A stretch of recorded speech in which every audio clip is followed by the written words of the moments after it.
Very good afternoon to all of you. Welcome to this 21st Professor C. Chandrasekaran Memorial Lecture organized by IIPS. Professor James, Professor Jinkook Lee, and distinguished invitees and my colleagues and students. It is my pleasure to invite you all to this very important lecture in honor of one of the most well-known demographers of India, Professor Chandrasekaran. Professor Chandrasekaran was the director of IIPS. Of course, that time it was known as Demographic Training and Research Center, DTRC, from 1959 to 1965. So in the formative years of this institute, he played a very important role in shaping the teaching as well as research agenda of this institute and making it internationally well known. Professor Chandrasekaran got his PhD from University of London in 1938. He also studied at the Johns Hopkins University in USA. He was awarded one of the very distinguished alumnus of that university. Later, he served as the population advisor to the ESCAP at Bangkok and also as a population specialist at the UNFPA as well as in World Bank. And he was the president of the International Union for the Scientific Study of Population, IUSSP, the largest body of the world demographers, and during the period 1969 to 1973. But Chandrasekaran's major contribution came from the well-known Chandra-Deming formula. He developed along with Professor Deming for a method for using the better estimate to provide the vital events.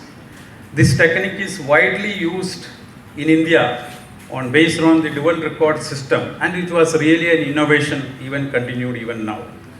And Professor Chandrasekaran was instrumental and leading the Mysore population study, which was carried out in 1950s, which is one of the first population survey in India, both in rural and urban area, to get an idea about the people's attitude, perceptions, and real practice regarding the family planning in India. And he was also that study was undertaken jointly by United Nations and Government of India under Professor Chandrasekaran's leadership. His autobiography, The Life and Works of a Demographer, if you read that autobiography, which is available in our library, you will see it is really depicts the growth and expansion of Indian demography through his career. The well-known studies, his stint as director of this institute, the Singur population study, Mysore population study, various developments, and that is a very important reference. In fact, I would say it is more than an autobiography, it is full of demography, maybe 20% of that book, really the autobiography of Dr. Chandrasekaran. So he was a very visionary and a doyen among the Indian demographers, and to commemorate his memory, Mrs. Lakshmi Chandrasekaran instituted this memorial lecture. So we are having this 21st Chandrasekaran Memorial Lecture today. And to deliver this lecture, we have one of the well-known aging expert and economist, Professor Jinkook from University of Southern California. I'm sure many of you have read Jinkook Lee's publications and research reports, and she's presently the research professor of economics and the director of the Global Aging Health and Policy at the University of Southern California, basically working in the area of economics of aging, dementia, cognition, health disparities across socioeconomic status, gender, and cross-country differences in late life and well-being of older adults. She is also leading the International Data Harmonization Project, popularly known as the Gateway to Aging project. And I'm sure many of you have accessed data from there, which provide a platform for the aging data of around 47 countries across the world. She is also one of the principal investigator of the longitudinal aging study in India, LASI.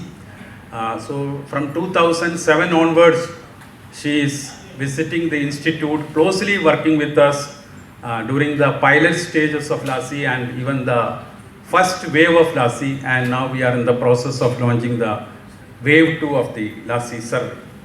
So a very good friend of IIPS and well-wisher of IIPS.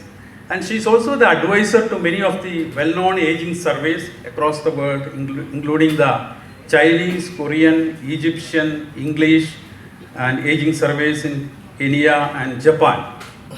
And she's also an advisor to the World Health Organization, OECD, as well as the World Bank.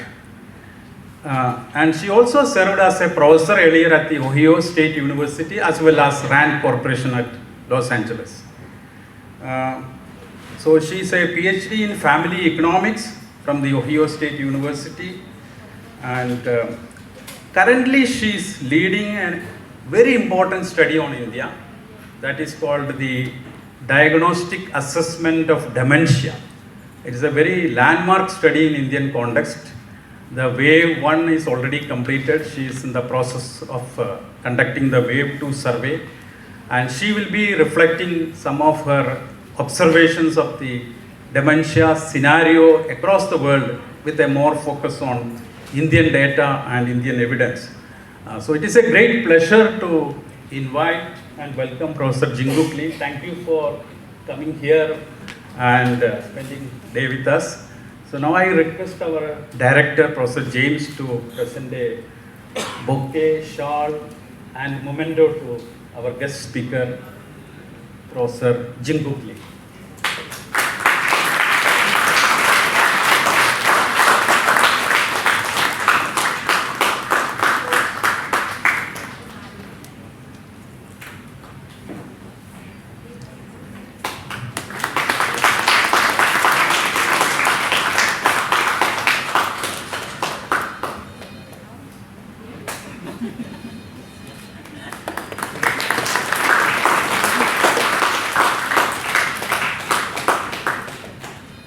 Now I request our director, Professor K.S. James, to chair this session and also for his introductory remarks. Over to Professor James.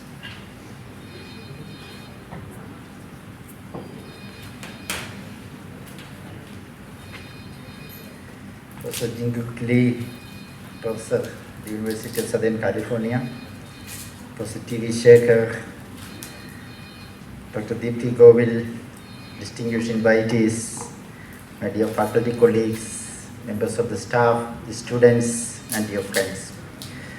Good afternoon, and it's my great pleasure once again to welcome you all to this Professor Chandrasekaran Memorial Lecture at IIPS, which will be delivered by Professor Jinkook Lee on a very important topic today on the issues of dementia.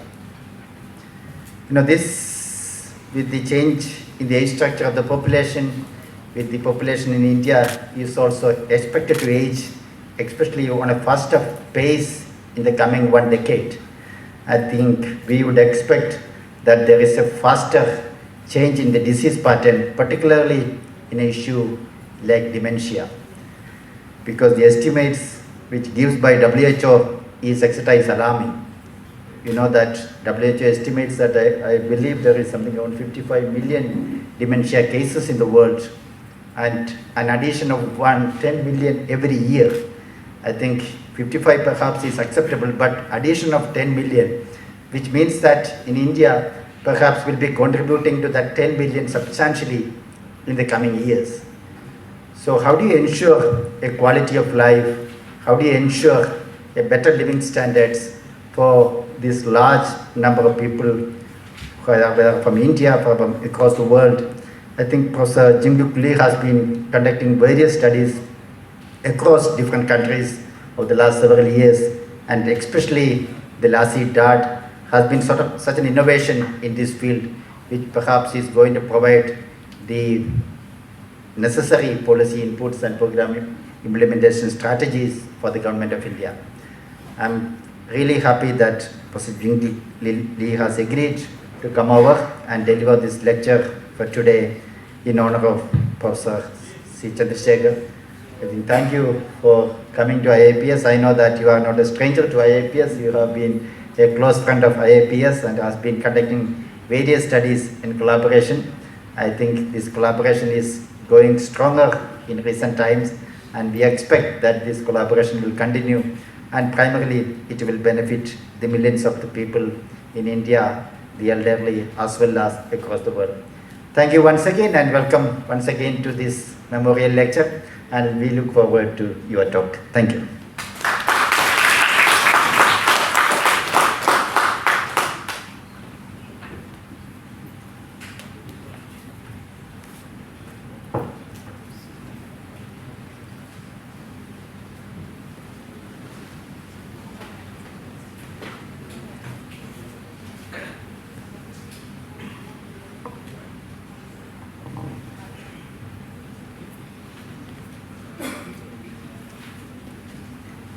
Thank you very much. Thank you, Dr. James, Dr. Shaker. It is a great honor to be here. I've been coming to IIPS for more than a decade now. India became my country. I think I go to Korea much less often than India, coming to India and spending a very long time in this country and become a second citizen to this country. Because as I study India so much, I think my knowledge about the country is deepens faster than my knowledge to the United States where I live or the Korea where I came from. So I am really honored to be here to give this lecture, especially in this very honorable demographer who has made such an important scientific contribution to this country, but also to the world. I think that's what I've been really honored and being proud is what we learned from India really shed a lot of light to the population aging and the scientific knowledge to the world. India has so much to give, and one of our important projects that we collaborate with Dr. Shaker and Dr. Jain, the longitudinal aging study in India project, will contribute to the overall scientific world so much. We are at the very beginning stage of it, and as the years to come, as we grow older together, we became better friends to each other. And the LASI study ages with a lot of our friends' efforts, it will have matured to contribute more to the scientific communities. So with that, let me tell you how I organized today's talk. I want to just touch briefly on the population aging issues. Many of you are demographers, so you may know much better than I do given my economics background, but maybe we should start from population aging, especially because age is the most important risk factor for dementia. Right now, there has been a lot of studies on dementia, whether it's genetics or the various cardiovascular risk factors. But above all the risk factors, age is known to be the most important risk factors for dementia. And population is aging very fast, especially in this country. So we're as an economist, I cannot stop mentioning the numbers. So I will tell you how costly dementia is for individuals and the society, which brings why there are such a big investment in the US, but also around the world on the topic of dementia to better understand, to not only develop a cure for the disease or the syndrome, but also to understand and prevent the dementia, because currently there is no cure for the dementia, but by delaying the onset of dementia, that will have very positive impact on the society. So we'll discuss more about the emerging evidences on how can we delay the onset of dementia. So I think many of us ask ourselves, historians will think the most important event of the 20th century, what can that be? And a lot of people say, the historians and analysts say that most important event in the 20th century is population growth. And with improving the sanitation, improving the nutrition, and there has been huge growth in the population. But in 20th century then, what would be the most important event? Many people will answer that most important event would be the aging of humanity. And population is aging not only in this country, but all around the world. It is a global phenomenon, even including Africa. So that kind of, if you think about population aging, it is really a triumph. It is a blessing because we get to enjoy longer lives. We get to spend more time with the families and loved ones. But at the same time, this population aging has serious consequences on the society. Because as people live longer, somebody has to support their aging population, whether that person would be the children or the family member, or that could be the society. The cost is really increasing because if you think about or look at the numbers, how much of the healthcare cost is involved, most of the healthcare spending is done by elderly people. And that healthcare expenses takes large proportion of the government budget. So as we prepare the population aging for the society, we have to think about reducing number of younger people who will support the elderly, and thinking about the increasing number of older people who will spend more money on the health cares and other social care activities. And here is a very well-known graph showing the growth of world population. What is most interesting to all of us is that 65 and older population, the pink line, is the only one that increasing really fast. Because the fertility is going down in every part of the world, the proportion of the older people in every society is going to be increasing. And especially if we look at geographically, Asia is the area where the largest number of aging population live.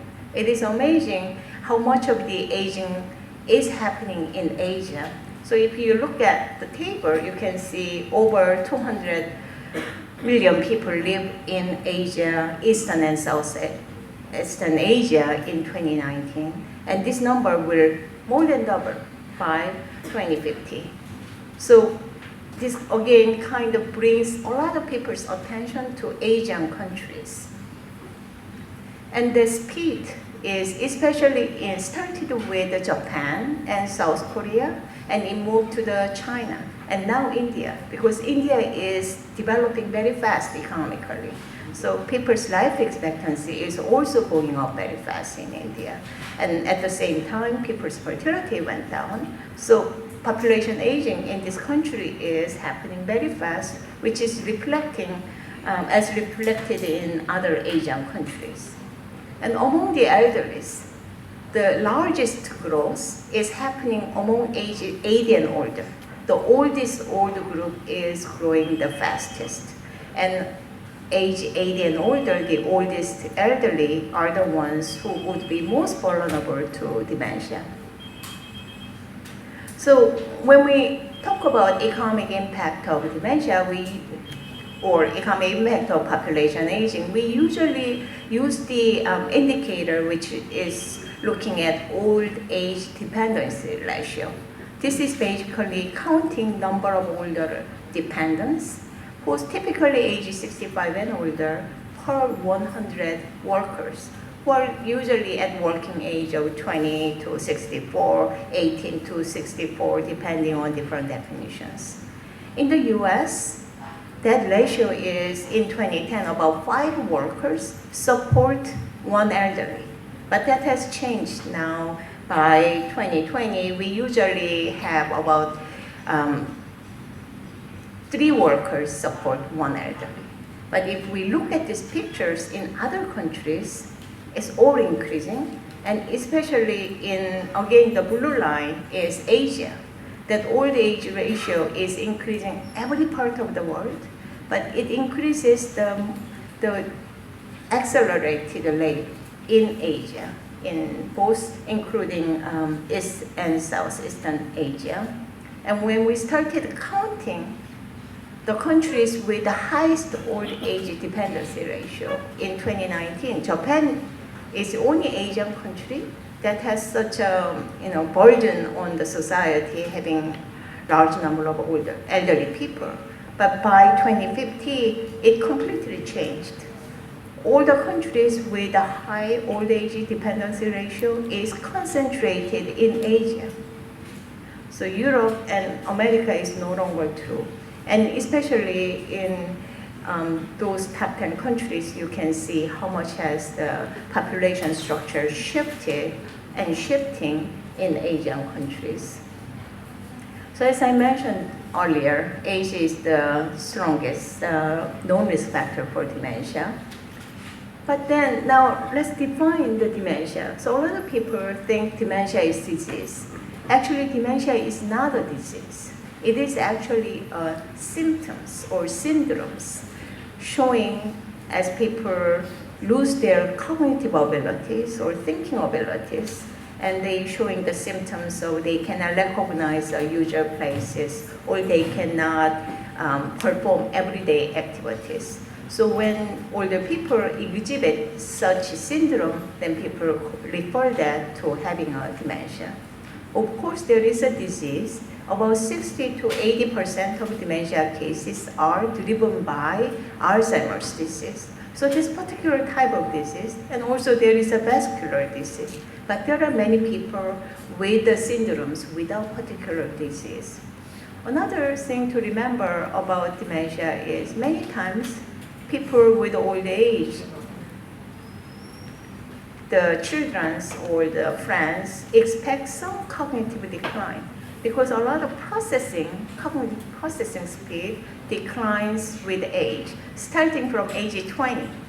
But that's only one dimension. If you, in thinking about cognition, there are always like 2 different dimensions. One is processing speed, and the other dimension, people refer it as crystallized knowledge. So as we get older, we learn more, we study more, and our crystal knowledge actually accumulates. So not all cognition goes bad. Actually, crystallized knowledge increases and older people get wiser. So there is some positive aspect of cognition.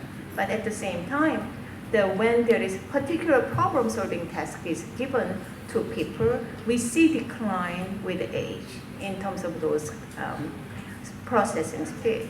So when we try to find out whether people are losing those problem-solving abilities, it is very hard to draw a line, whether this person is demented or this person is just getting older and they are losing the sharp edges of problem-solving skills. So that drawing the line between those becomes more controversial. But it is the case for even other diseases as well. You think about the diabetes, for example, right? We look at the blood sugars, and some people decide the diabetes based upon glucose level or HbA1c level. Who to determine that, right? And in different society or different countries, the cardiologists use a different threshold. So a lot of times having this black and white cutting on dementia or diabetes becomes more challenging. But we can look at the spectrum of how cognitive changes happen with age, or how the blood sugar level distribution looks like as people get older. So we study many of that because dementia is getting very prevalent. As Professor James mentioned earlier, currently, according to the WHO estimate, in 2019, there are 55 million people living with dementia globally. In every 3 seconds, there is someone in the world develops dementia. That's a really scary number. And if you look at by 2050, it's almost tripled, right? The number of people living with dementia is increasing remarkably fast. And still there is no cure. There is no way to delay this. So that's why a lot of scientists are putting their effort to thinking about the risk factors, how we can help people to delay the onset of dementia. What is also interesting is the gender aspect. So in all the estimates from WHO's and other global burden of disease projection, women have higher level of prevalence of dementia. This is after controlling for age. Women tend to have a higher level of dementia, and some people blame that for low education, others blame that for social isolation and so forth. But there are a lot of theories right now, but facts are much more limited. So we'll talk more about the empirical evidences, but what is really showing here is the prevalence. There is a prevalence difference, and the changes in number of people with getting dementia is sharply increasing, much more so than men. So there is a serious gender concern here. Another interesting dimension about the dementia is where people live. The people with dementia, about 66% of people with dementia lives in low and middle income countries, not in high income countries. And whether they are receiving proper care is a big concern and big questions, because people with dementia actually need a lot of care. So it is indeed a very important issue. But current evidence is not existing very much. Most of the dementia literature is very much focused on countries like US, UK, and Sweden. Somehow those very small selected number of countries, empirical basis, providing overall scientific basis. And a lot of recommendation that people are making is based upon those evidences from developed countries. So we have to revisit how much applicable those scientific lessons would be for low and middle income country settings. And dementia is costly. Again, putting on my economist hat, it is very important. So if we calculate how expensive it is, this disease is, total estimated annual cost of dementia is over 1.3 trillion. So that's the number that we cannot easily imagine, right? And that number is increasing, doubling by 2030, really fast. So this dementia cost, the economic impact is why drawing so much attention from economists like me, because it's such an expensive syndrome. And globally, the dementia itself, how much it costs, and the expenses associated with dementia is 18th largest economy in the world. So it's much more than Apple and Google combined. Very expensive business that we need to be worrying about here. But when we start looking at where the cost is, it is interesting to find out there are three different components of the cost.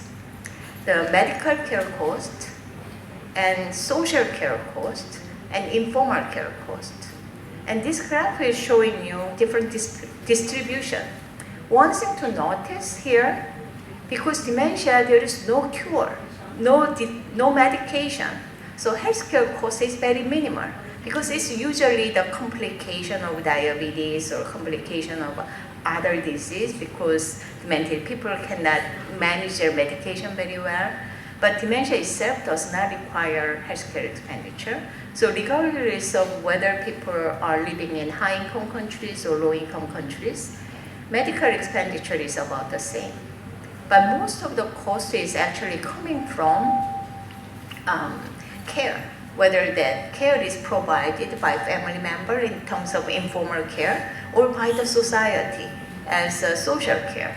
And you can see most of the low and middle income country, the care is provided by family members. So informal care cost is the largest. And more developed countries start providing more care at the country level, at the societal level. So you can see more social care cost is borne by the society in high-income countries.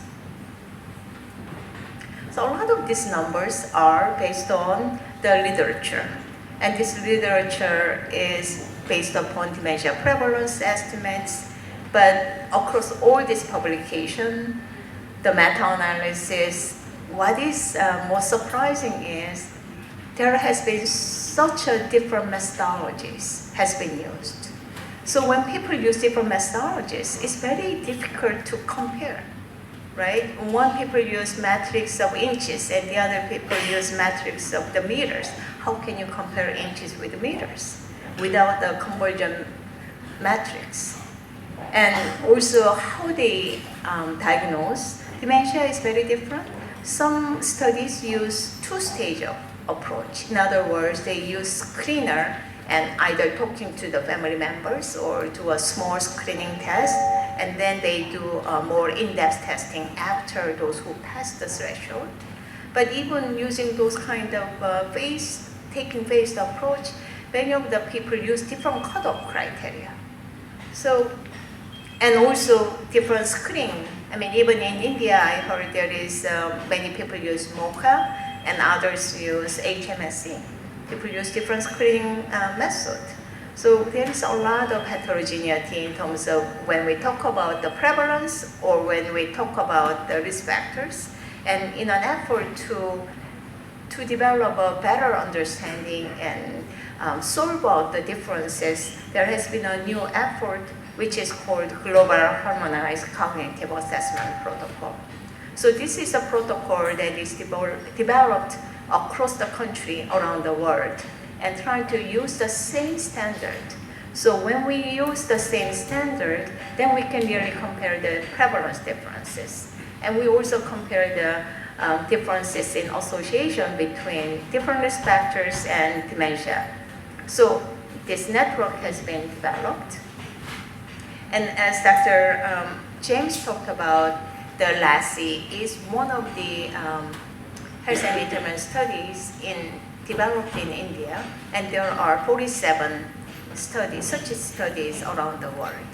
And India provides very important data on this platform. Health and determinant study started back in 1992 in the United States, and its scientific success has spread out across different countries. And why it is good to use the health and determinant study as a platform instead of like utilizing 1066 study, for example, because 1066 is a really landmark study. It has brought up the first time doing a dementia study in low and middle income countries, bringing real good first insight. Limitation of 1066 was the sampling. They only did one village in India and one city in India. One village and one city cannot represent the whole country. And that is also the case in China and Caribbeans and other countries. So using the national representative study as a framework, this HCAP study overcome that limitation. So longitudinal setting also provide much better perspective in various covariates, various influencing factors, and also provide platform to study not only the risk factors, but also thinking about how the caregiving arrangement has implications for their labor market activities and different family dynamics, and whether caregivers has any kind of health impact because of the caregiving burdens and so forth. So just like Lassie, other health and retirement study has been utilized as a platform for dementia study. Globally, I've been involved in various age gap studies, but as you can see, different countries are at different stages of their data collection. Mexico and South Africa have completed 2 waves of data collection, and United States, China, and India, we are in collecting our wave 2 data right now.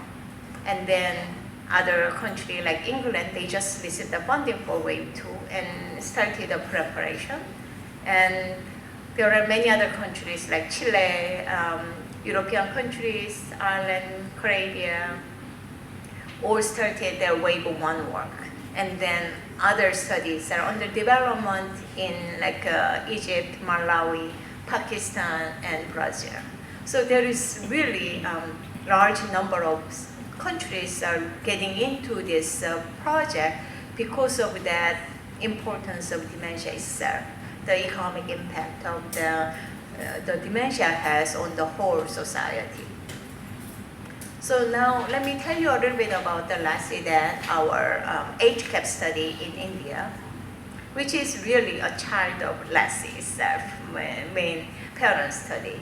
And as you probably know better than I do, the India faces increase in number of people with dementia. And life expectancy is steadily increasing in India from 43 years to now over 70 years in 2020. Right? And the share of people age 60 and plus and older is 20% of the total population by 2050. So now India is really getting into aging society. And that accounts for 15% of total world population of age 60 plus. That's a lot of people. Nobody can ignore India, right? This is the country that is the home for 15% of the elder population around the world. But right now, before Lassie that, there was no national representative study. There has been some prior dementia estimate made by the Indian Alzheimer's Disease Society. But that estimate has been based upon small-scale studies in clinics and small communities. Or there are larger studies that was done in West Bengal, but that was just focused on Kolkata, not going outside of the Kolkata. So when we did a review of literature, all the previous dementia study in India was collected covering only 6 states out of 36 states. So that's very geographically limited. And the prevalence estimate of those previous studies ranged from 0.6% of dementia to almost 15%. The range has been really wide because the sample size issues, because of representative issues. So that's why it is so important to have the dementia study in India at the national level. So lastly, that is an in-depth national representative study of late life cognition and dementia. We want to understand the cognition, not just dementia, and administer the protocol, very comprehensive, harmonized cognitive assessment protocol to subsample of Lassie. So we selected about 4,000 Lassie respondents and completed wave 1 back in 2018 to 2020, and data is in public domain, and we are currently in the wave 2. So protocol is quite diverse. It is because we'll talk more about the risk factors because the risk factors of dementia is really multidimensional, ranging from genomics to the social isolation, as well as cardiovascular risk factors. So in able to study those various risk factors, we not only administer cognitive tests and informant interview. Informant is the family member of the older person. We also conducted health examinations, measuring their hearing abilities, their blood pressures. Close? Okay. Sorry. So we collected that, and we actually collect the venous blood for the LASIDAT study in order to have a full spectrum of their biological risk factors.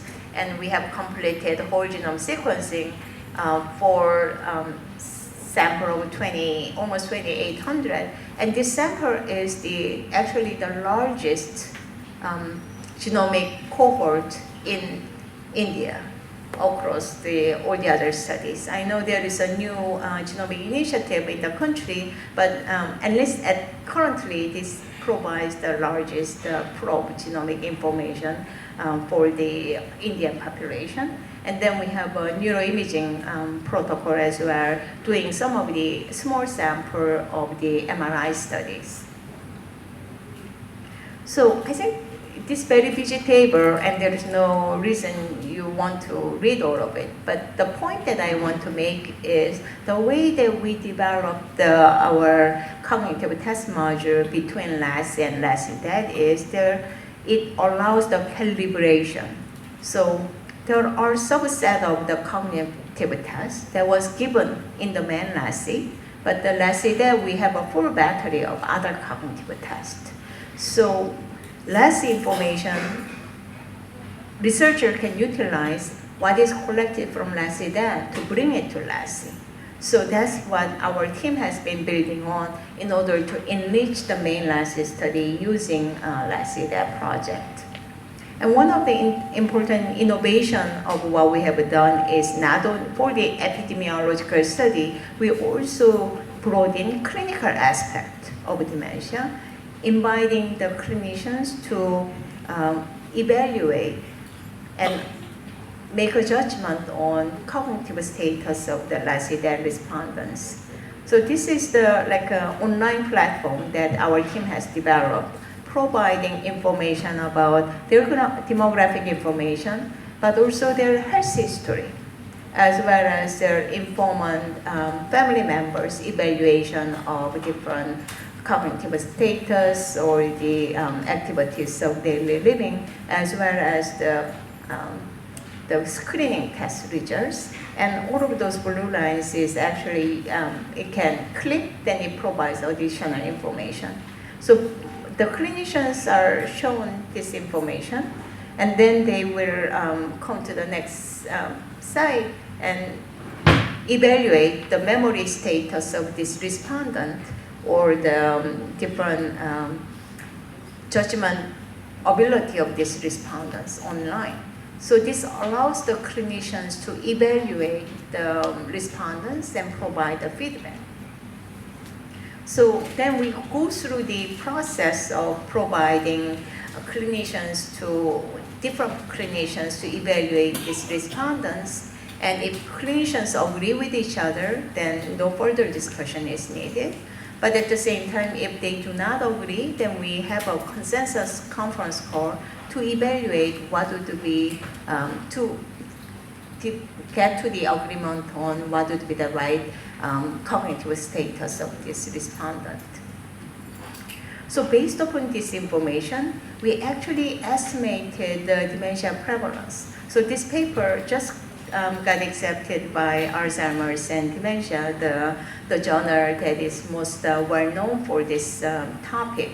And the way that we were able to calibrate is because we have two sets of cognitive tests, both LASI and LASIDAT, is being able to overlapping allows our calibration. Similarly, informant test, we have a subset of informant test that was given at the LASIDAT is also included in main LASI. So we can calibrate that as well. Methodologically, we utilize two different approaches. One is using regression-based approach and basically imputing dementia status for all the LASI respondents, not just LASI dead respondents, but entire remaining 26,000 older adults at age 60 and older in LASI.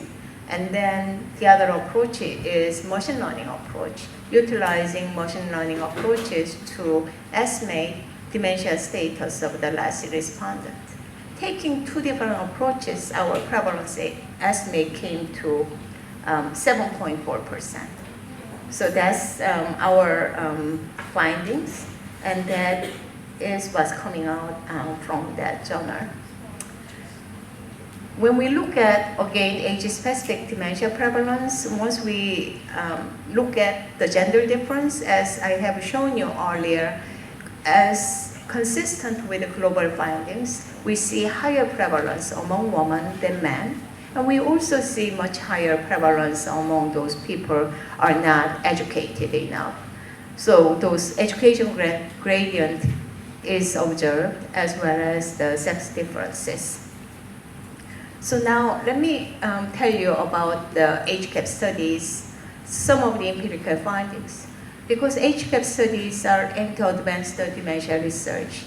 The research is not only about the estimating prevalence. Research is really focusing more on understanding the risk factors, because that will help us to improve the society. So this is a famous Lancet paper that came out 2020, and that is based upon the meta-analysis of all the papers that came out on the topic of dementia. And their approach has been really life course approach to risk of dementia. So the risk of dementia really started very early on in very early life. So not having education in very early life has a long-lasting impact on cognitive health on the older adults. And that is one of the most significant risk factors that everybody cares so much about education. So education, the young children will have not only improved their earning potential, but also it will later on reduce the burden on the society by providing social care. So this message of importance of education has earned a lot of attention from various countries. But this graph or this estimate is based upon the only developed country findings. As I mentioned earlier, all these findings are mainly focused on US and UK and Sweden, right? Here, when they talk about less education, it's less than secondary education. But here in this country, when we talk about less than education, is there are 40% of our older adults never been to school. So this, the impact of education will be much greater in India. And it's not only the early education, but also a lot of middle life factors matters, like hypertension. Hearing has received a lot of attention from the LASEC Commission, and those factors the relationship has been established in developed country, and people found that people with a hypertension has a higher risk of dementia. I'm not so sure how strong that result is, because some of the recent findings in more developing countries didn't find that consistent results. Similarly with the diabetes, there is a new findings on pollutions and diabetes and social isolation, smoking. Many of these studies are done in those very narrow areas. So because of that, there has been a new paper that came out in also from Lancet Global Health. But in that paper, they estimated again how important each of these risk factors in three areas, Latin America, India, and China. But the caveat on this paper is that they used 1066. We talked about one village and one city in India, right? Same thing with China. So that is one limitation, but more critical limitation of this paper is that the association between, let's say, hypertension and dementia, or social isolation and dementia, or smoking and whatever, each of these risk factors, the coefficient actually came from the literature, from developed countries. That coefficient is not from the local country. So our team is right now looking at reevaluating this. A lot of other teams in like Mexico and China, they all want to reevaluate this because how harmful smoking is in one country, the relationship may not hold. So let me show you some of the emerging evidences. So the first example would be the hypertension. So one of my colleagues looked at hypertension and cognition relationship. And unlike the findings in United States and United Kingdom, the colleagues who looked at the hypertension and cognition relationship in China and India did not find any evidence. There's no association has been found. So I'm not so sure. I mean, the field is very dynamic. Nothing is established. So this is an important field to push forward because we don't know what's really going on. The biological mechanism is unknown at this point. Diabetes results are even more challenging, right? Diabetes has been identified as an important risk factor in United States and in many of the developed countries.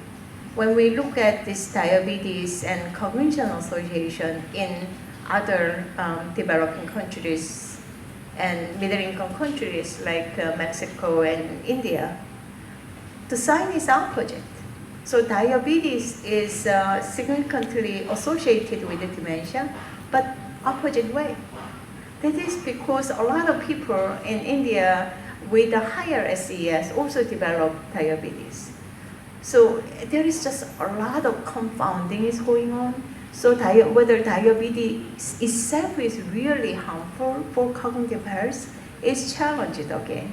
Is it really driven by socioeconomic status, or is it really driven by biology? So people are reevaluating that relationship.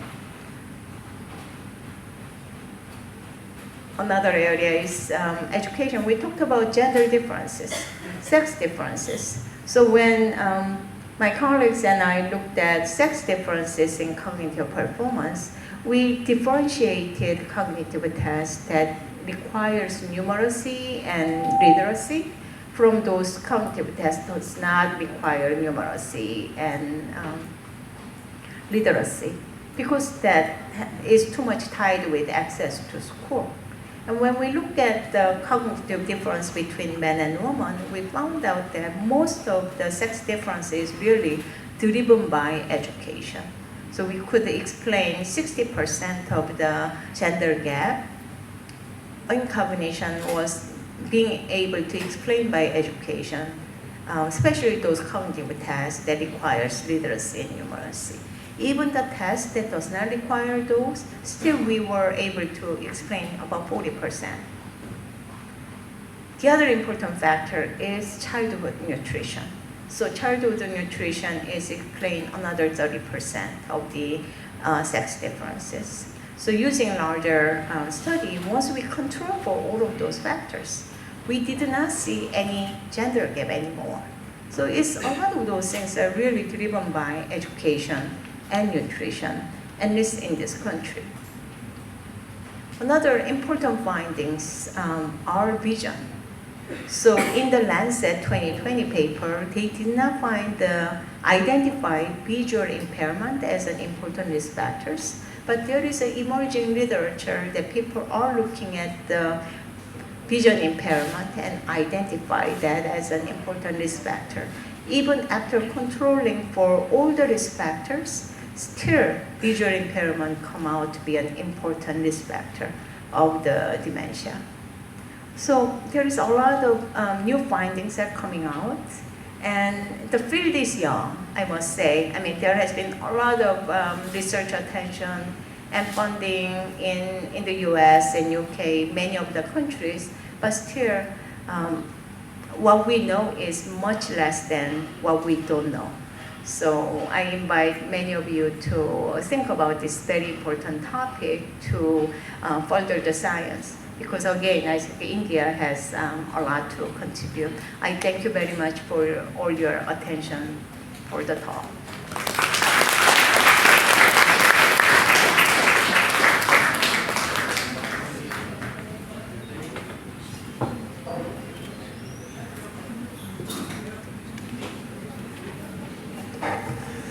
Thank you, Professor Jinkook, actually bringing out the global scenario, its economic impact, and primarily later on the Indian situation. I think it's alarming from your presentations. I think one needs to be aware of what is going to happen in this country and also already happening. Perhaps 7.7% of the prevalence basically means that it is something around 9 million or 10 million elderly in India has dementia issue. That's a huge in terms of its sheer numbers. And perhaps if you consider 55 million in the world means it is almost 20% of the world's dementia cases are now at this time it is can be attributed to India, and perhaps in the future it may be much larger proportions. So I think it's very, very important that we need to really understand much more on the risk factors you have brought out from the meta studies as well as from your own research. I think it's very, very important. Thank you for bringing out all these important dimensions, and it has been very exciting to really listen and to really understand what's really happening in this area. So we will have some time for questions, your comments, your suggestions. Yeah, please feel free to raise your hands and then you can ask. I hope the microphone will be there to take it. Yeah. Who is having the microphone? Please, yeah. Professor Denisa.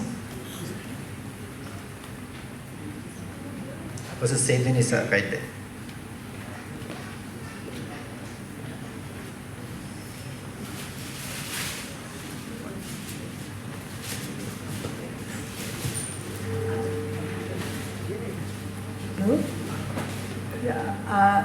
I was looking at the risk factor, and when we were discussing about hypertension and diabetes, it's not just the current prevalence, and since how long the person has suffered from the diabetes and hypertension, that has been examined, or the current prevalence and its association with the dementia. That was not very clear to me.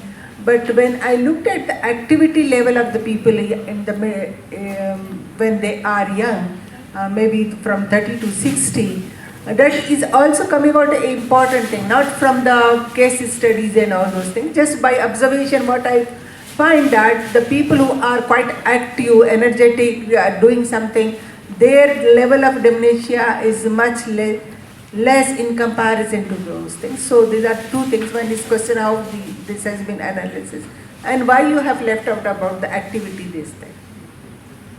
Thank you for the comment.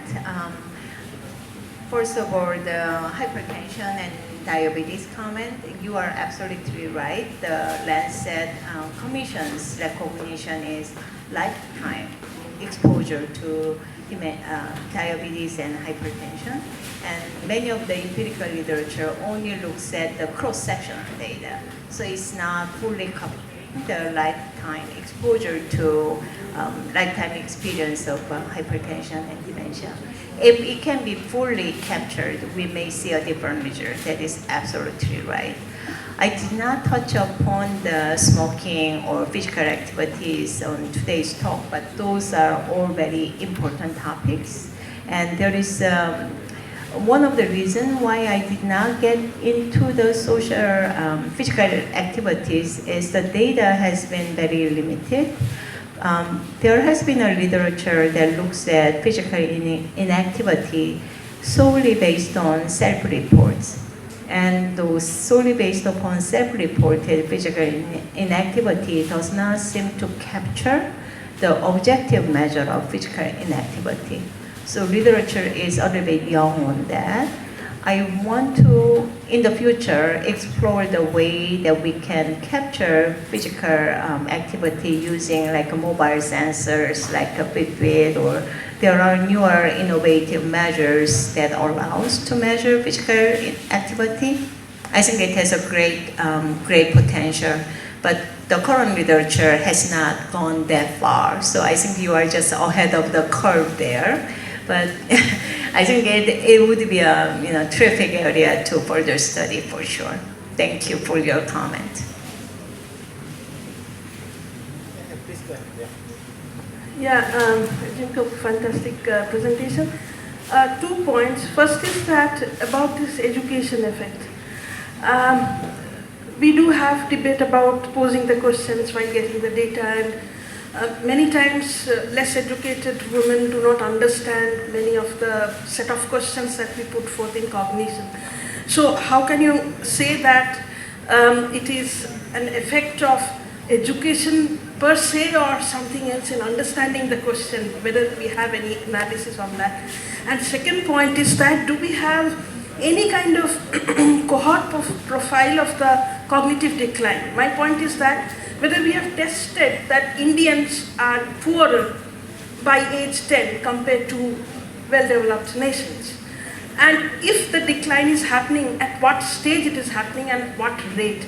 And is it because of poor medical facilities or non-addressal of the many sensory organ-related issues that really affect the brain? Or is it because of something else, that we are genetically poorer than the West or something? I don't believe the second is true. But how far this healthcare utilization is playing role in cognitive decline over age, that is something to be explored. Thank you. Thank you very much, Aparajita. So first of all, the education effect. I think your point is very well taken. The importance of understanding the question is very important. And especially for both LACIDAD project as well as other age cap project, interviewer training has been very serious, making sure that interviewer understand the questions and making sure they can communicate with the respondents for them to understand what the question is. So if the respondents really cannot understand what the task is, it is also a reflection of their cognitive ability per se. But I think there has been a lot of tests that has been utilized that allows people to get at the effect of, avoid the effect of education itself by utilizing, for example, the shapes and colors rather than using more of a school-based testing. So that's the first response to your first question. The second one about age profile, about cognitive change. Such age profile exists in countries like US. I have not seen anything in India. I think even LACI is the first longitudinal study of aging, but the whole study is still young in the country. So I think we have a mission here to develop that such age cohort in the long run. And in that sense, I would love to expand the LACIDAD study to even younger population, so we'll be able to really see cognitive changes with aging. I started a new study in Kenya. And our Kenya study, we actually follow people from age 35. So our goal is to understand that their middle life cognition before any aging effect hits. So we can follow their changes over time. So I think that will be a terrific work to do if we can manage to do that. And finally, your comment about healthcare, access to healthcare and how healthcare might influence dementia. I think there is definitely scope for it. One other risk factor that I did not discuss fully was brain injury. So brain injury is a very important risk factor, and especially it happens a lot with the people with playing sports or people in conflict area, right? So they get trauma and they can have a serious impact. And especially the healthcare were not available at the time of accident. that will have a lasting impact. Another important health event would be stroke. Stroke has a very negative effect on the cognition, and improper health care is not provided in a timely manner that will have a serious impact. A lot of access to healthcare issues would be also serious on, again, hypertension and diabetes, because taking care of diabetes and hypertension is not done well in many less educated and less affluent respondents. And those would be an important issue to study as well. Thank you. Any other questions? Yeah, can you pass it on mic?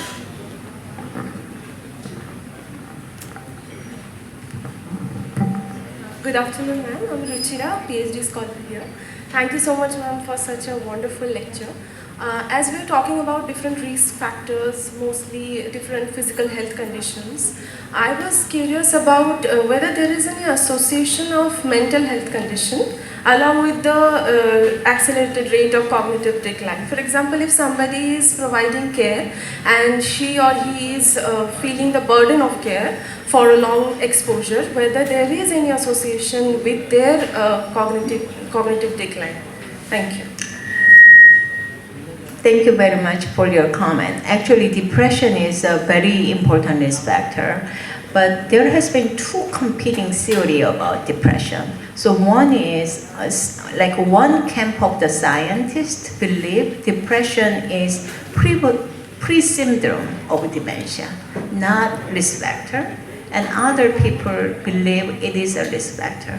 But if you look at the cognition literature, in order to solve problems, it requires attention. So if somebody is depressed, then they are less likely to put effort on solving problems. So it could be reflected on that. But at the same time, a lot of people believe when they develop a dementia, and respondents or patients recognize that they are different, right? They recognize they are not as sharp, they could not remember where they put things. Then they get depressed because of those kind of noticing their own changes. So it is really complicated, and people have different ways to explain it. And again, the field is young in terms of what would be the right way to explain it. Thank you.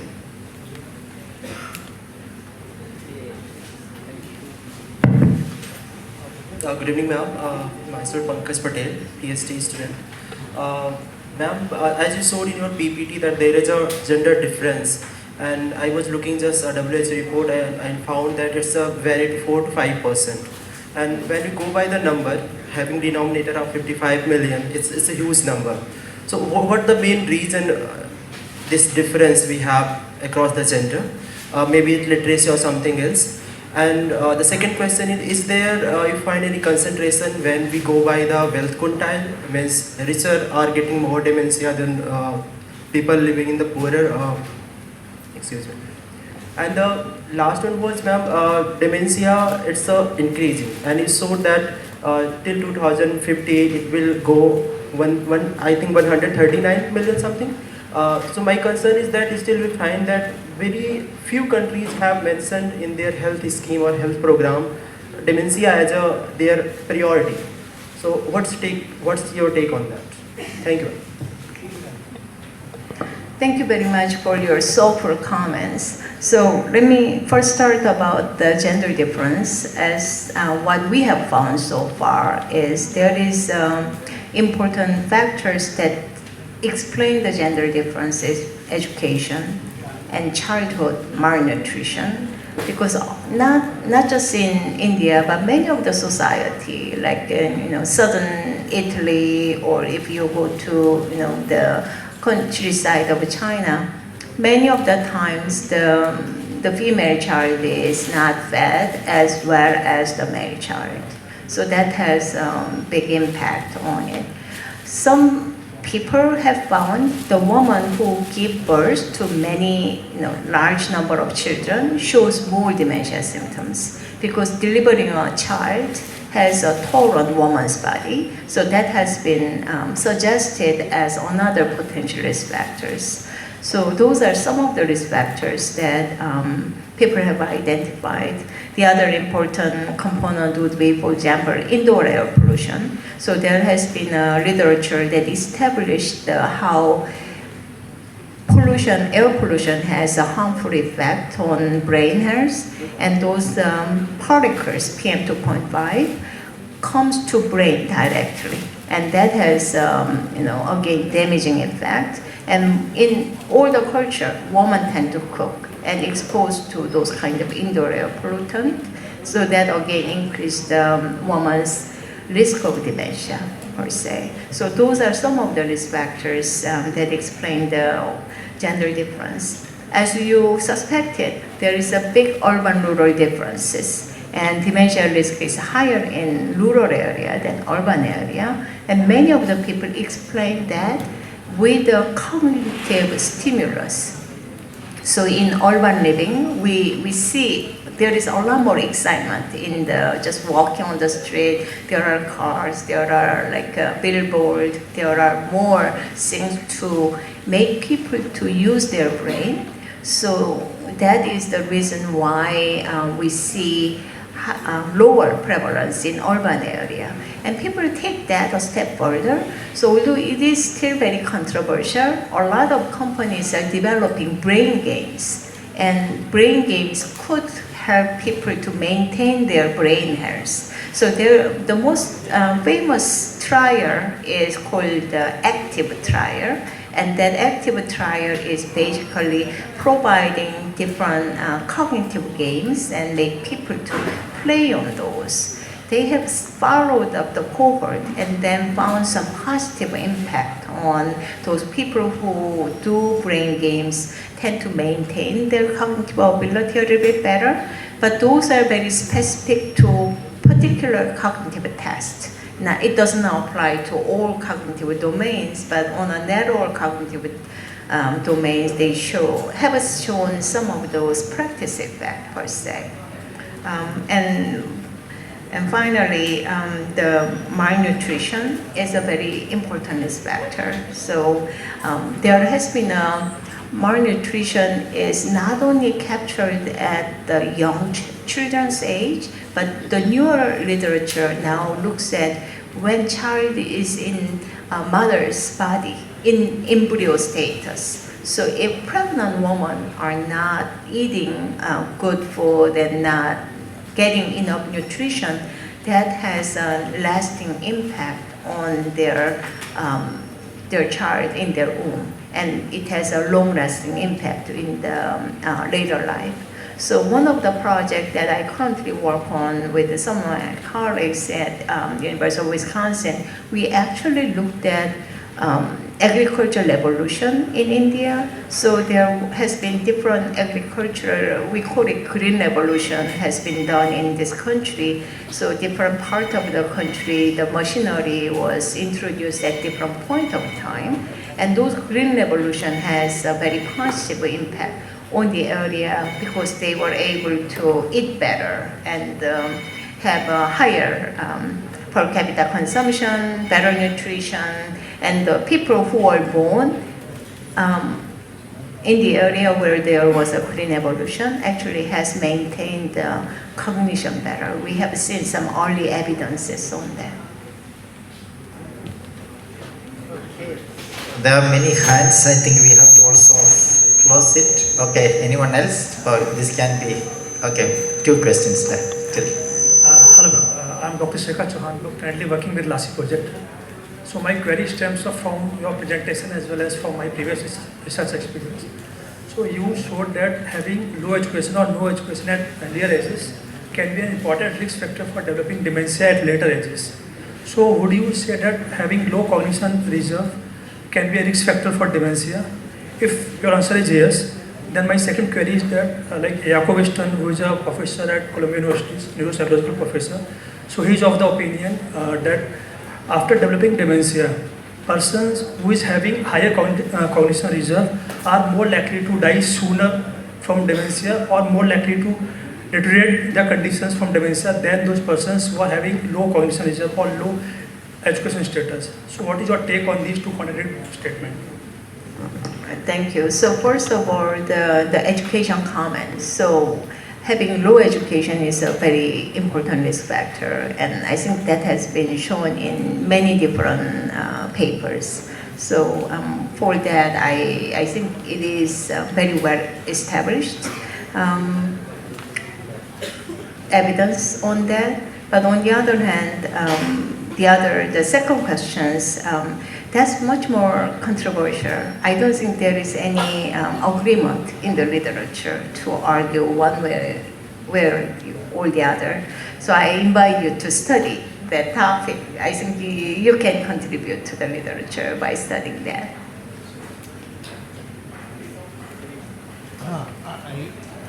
Can you pass on the mic here?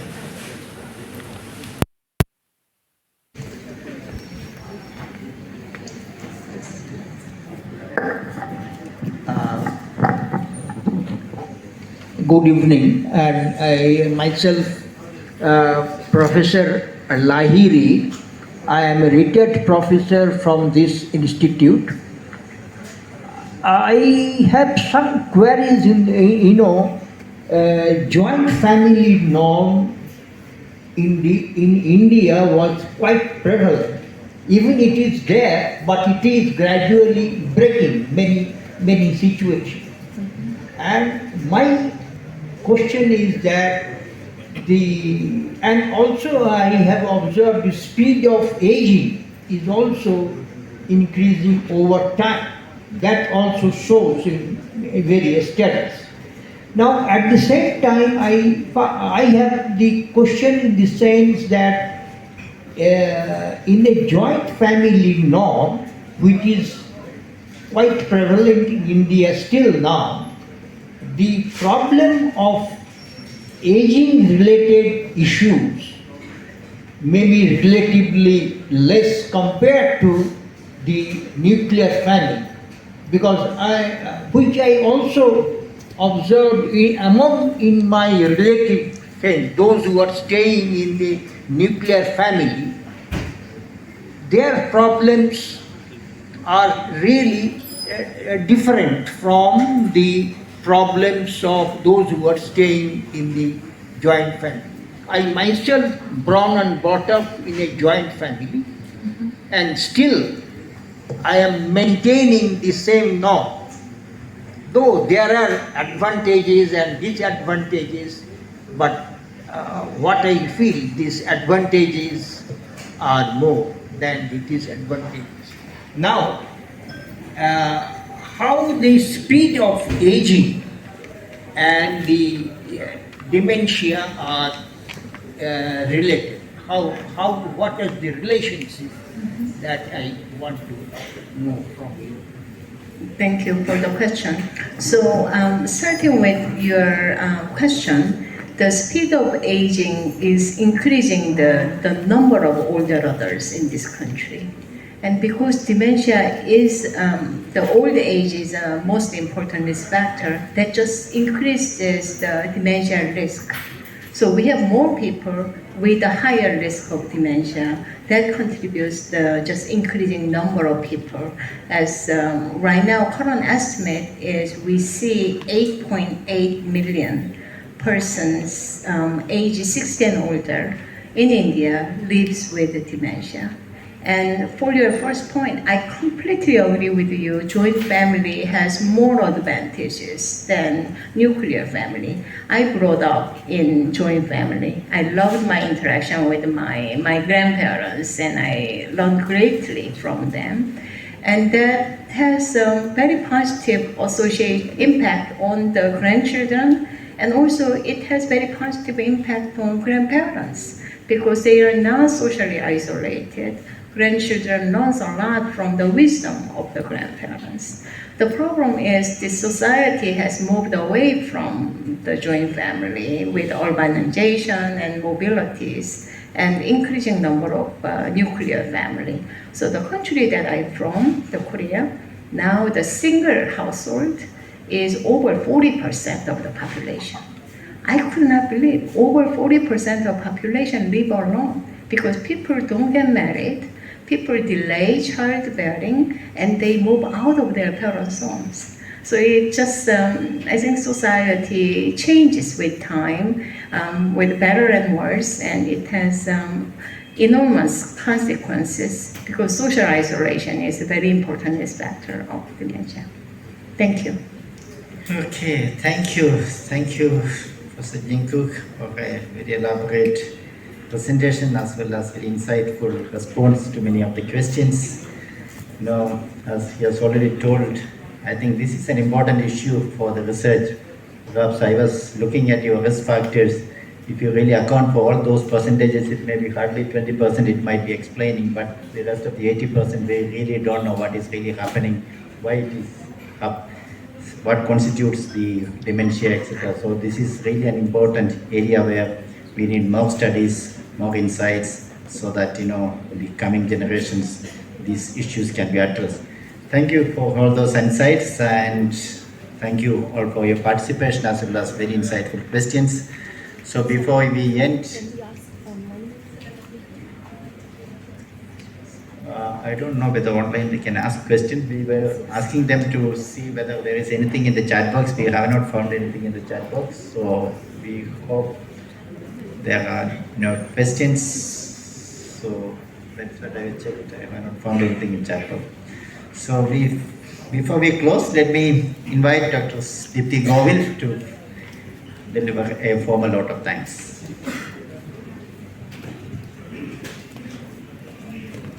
Thank you, sir. Respected Professor Jinkook, Professor K.S. James, Professor D.V. Shekhar, faculty colleagues, distinguished participants, members of the staff, and my dear students. It's my privilege to propose the vote of thanks on behalf of Publication Cell IIPS Mumbai on the occasion of 21st Professor C. Chandrasekaran Memorial Lecture. I, on behalf of IIPS and on my personal behalf, extend a very hearty vote of thanks to all those who contributed to the success of this memorial lecture. At the onset, I would like to express my gratitude to Professor Jinkook Lee for accepting our invitation and sparing her valuable time to deliver 21st Professor C. Chandrasekaran Memorial Lecture. We are delighted to have you with us today, ma'am. Although the age is the strongest known risk factor for dementia, it is not an inevitable consequence of the biological aging. Professor Lee, your unique and thrilling lecture on aging population and dementia, global challenges and local insight provided a very strong evidence that Indian elderly are not untouched with the issue of dementia, which has a very strong gender and education ingredients. An increasing elderly population may highlight the burden of dementia to a very great extent and its care-related domains very prominently. Professor Lee, your talk has enlightened us, all of us, immensely and guided our young researchers to explore this unexplored area as well as the new data in the public domain. Thank you once again for agreeing to be the part of this occasion and gracing all of us in the fond memory of Professor C. Chandrasekaran. It's my profound duty to thank all the distinguished participants present in person and online for their active participation as well as their dynamic discussion to make the lecture a grand success. We look forward for such participation in upcoming lectures. Thank you very much, everyone, for being present today with us. I would like to thank Professor K.S. James, Director IIPS, to delegate us with the responsibility to organize these lectures. His support and valuable inputs have immensely helped us to successfully complete the event. A very big thanks to Professor T.V. Shekhar for organizing the lecture on behalf of Publication Cell IIPS Mumbai, and hope in future we will be hearing many more lectures like that. My hearty gratitude to Ms. Irene, she is from Publication Cell, to extend her timely support in organizing the lectures. Thank you, Irene, for providing all the support to make this lecture possible. I extend my heartiest thanks to Chief Administrative Officer, Registrar, Assistant Registrars, AFO, System Managers, personnel from hostel, stores, estate management section, ICT unit, and all other staff members from different departments and sections to provide the flawless administrative, financial, and technical support in organizing this memorial lecture. With their support, we could have a very smooth and uninterrupted session, both online as well as offline. Thank you so much, everyone. I cannot thank everyone enough for their involvement and their willingness to take up the completion of the task beyond their comfort zone. So thank you so much, everyone, once again for attending this memorial lecture. Thank you so much.